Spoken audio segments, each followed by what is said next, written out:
Warren Lambert, La Freinte et la Lie. Ce n'est pas que l'amour soit aveugle, il avance à l'aveugle. Les coupes sont des cannes blanches, ce sont contre elles que va buter le monde, ce sont elles, sans jeu de mots, qui vont trinquer en premier.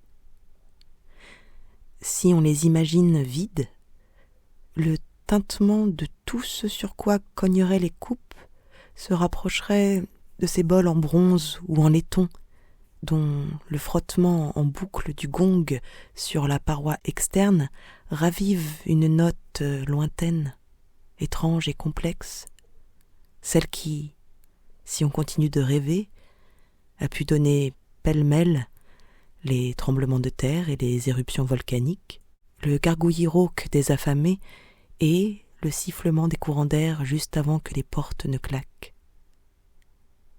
Les coupes deviennent dès lors une cage de résonance, une chambre d'écho, là où, plus haut, elles introduisaient la profondeur au sein du tarot, elles introduisent cette fois le son, le chant du monde, surgi parmi le grand imagier des cartes. Si on les imagine pleines, en revanche, on se sentirait tout de suite glissé sur le terrain de la divination auquel le tarot est régulièrement associé à tort. Mare translucide de l'eau, puis aux images, reflets et projections, un autre pouls, en somme.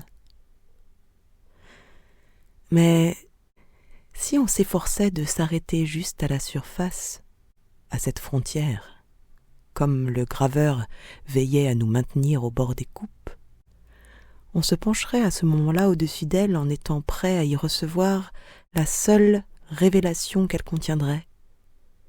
Cette tempête, agitant tout à coup ce verre d'eau, ridant son intégrité, gâtant son contenu, ne serait causée par rien d'autre que ce visage simplement trop curieux, venu s'y surimpressionner.